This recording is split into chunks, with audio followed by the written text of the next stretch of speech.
Thank you very much, Siva. Hello everyone, good afternoon.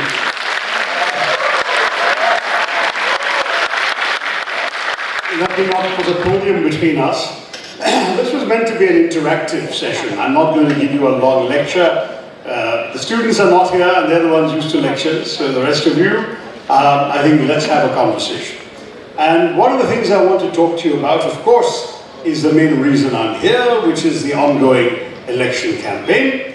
And then I really want to throw it open to you to talk about anything that interests you. There's a handheld mic that will go into the audience. You want to ask anything on any subject, whether it's Mizoram or the rest of India or the world, I'll try and answer it. Okay, let's make it an interactive session. But briefly, the reason I'm here is to campaign for the Congress Party in the elections in which we'll be voting on Tuesday. And what's really, really important for us is that you have a clear idea of why we feel you need to vote for the Congress. I know that you've had a different government for the last 5 years. Most people believe it hasn't done very much. Sadly, there are... No, that's okay. I'll stand.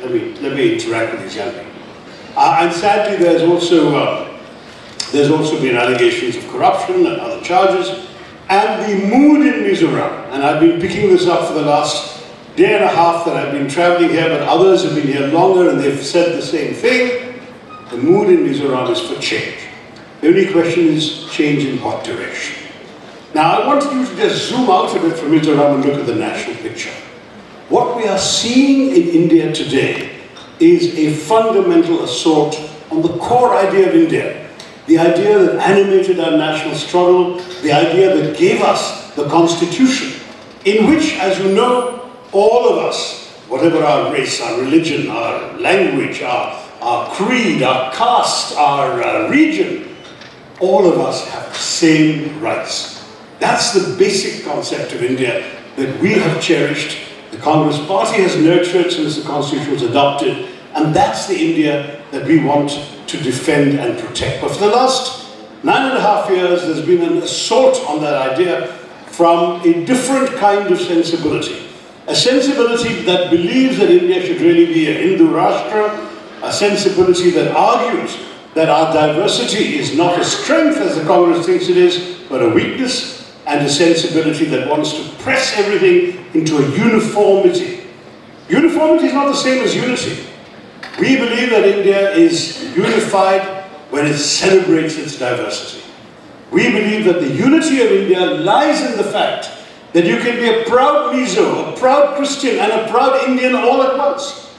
That's the strength that we have. We all have multiple identities that we are proud of, but they're all secure under this constitutional idea, the civic nationalism of India. That's what I've written about in one or two of my books, and it's the India that I work for within the Congress Party, an inclusive India that believes in taking everyone along.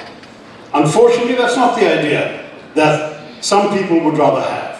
And we are now seeing a ruling party that's agitating for one nation, one election, one nation, one party, one nation, one religion, one nation, one language, one nation, one leader. Well, I'm sorry, that's not my idea of India. That's not an idea that's going to give us all the freedom to be ourselves. And we worry that Mizoram and all the other states in India will not be free to be themselves if this idea of Hindi, Hindu, Hindustan is all that prevails. And that's why I'm from Kerala. Alim, who just spoke, is from Telangana. Bhakta Charan Das, who's leading the effort for the Congress Party, from Orissa. And Matthew Anthony is from Maharashtra. Sachin Rao is from Karnataka. So you see, we represent the diversity. And very proudly, we all rally behind our Pradesh Congress Committee Chief in Mizoram, Mr. Lal Sota, who is yours, and ours at the same time. That's the kind of India we want to see and celebrate.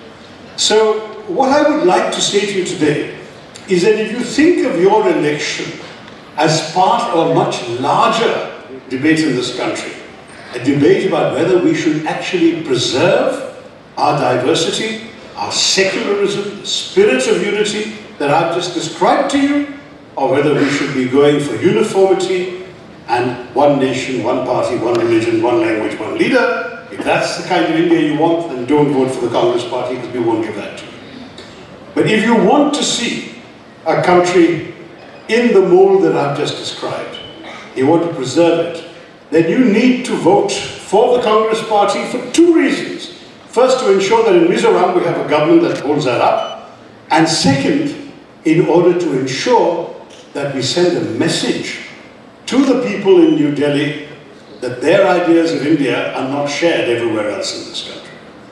That's what we need you to be able to do on Tuesday when you go to vote. But of course, it's not just about that. That's the big picture. But there is a small picture under the big picture, and that's a small picture of Mizoram itself. You have challenges. You're voting for yourself a government. You want a government that actually, first of all, holds up this idea and is not a proxy.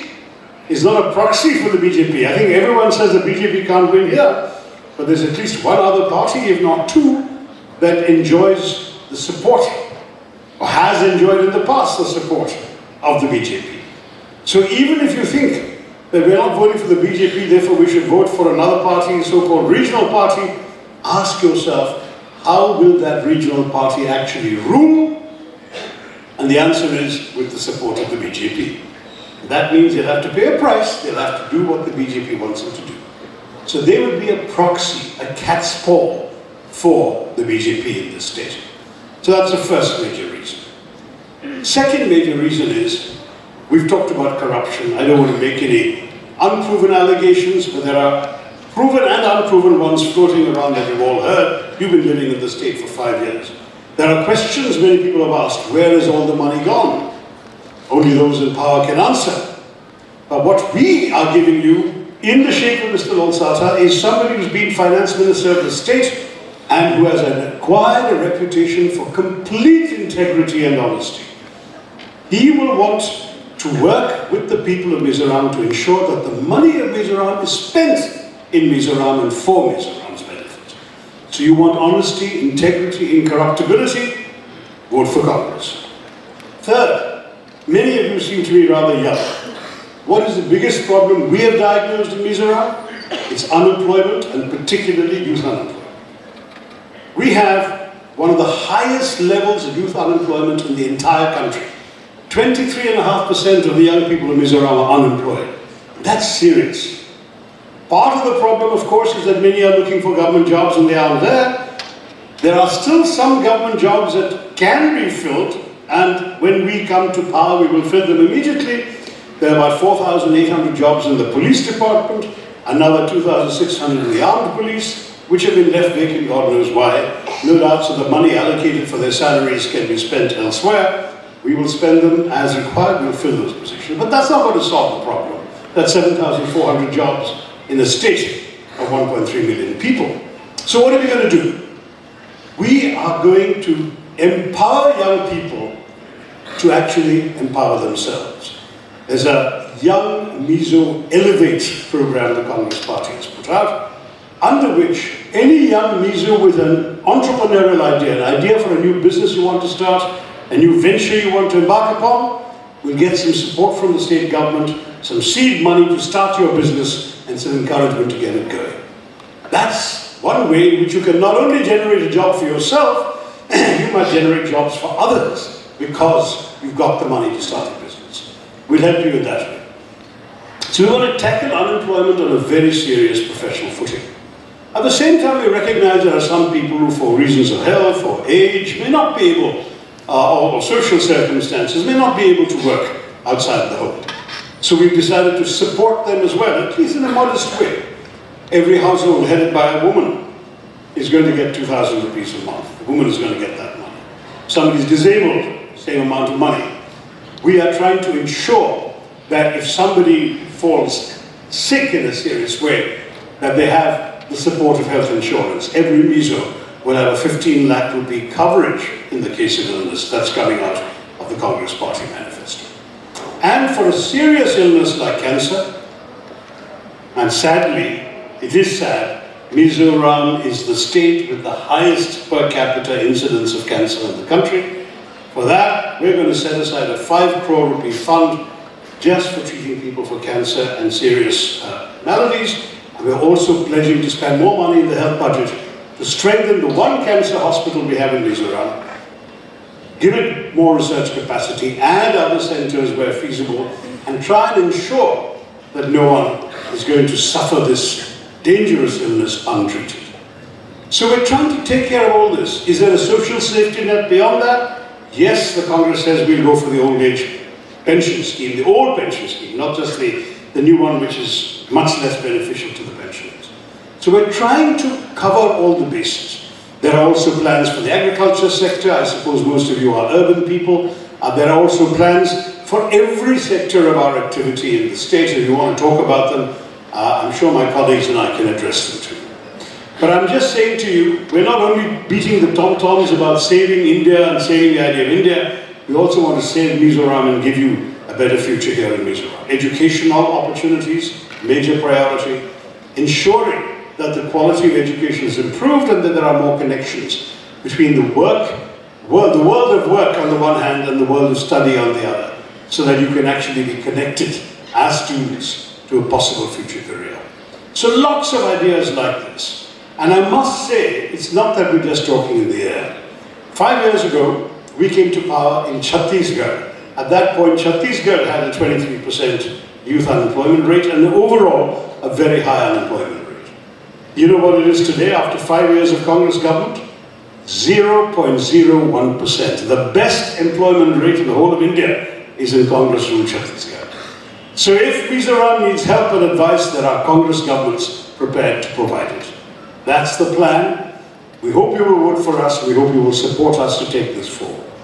There's lots more we can talk about, but as I promised you, I'm not going to give you a lecture. I want to listen to what's on your mind and respond to your questions. So let me say once again, thank you. Do not forget to exercise your democratic right to go out and vote on Tuesday. Vote for what you believe in, what kind of India you want to see, and what kind of Mizoram you want to see. Do not vote for any party that is going to be a secret proxy for the BJP. If the BJP has been saying to everybody, oh, we won't win too many seats, but we're still going to be in power. What does that mean? It means they have a deal with the people who are claiming to be separate from them. The Congress party is the one party that will never make a deal with the BJP. So come and vote for us. Thank you very much. Jai Hind, Jai Hind.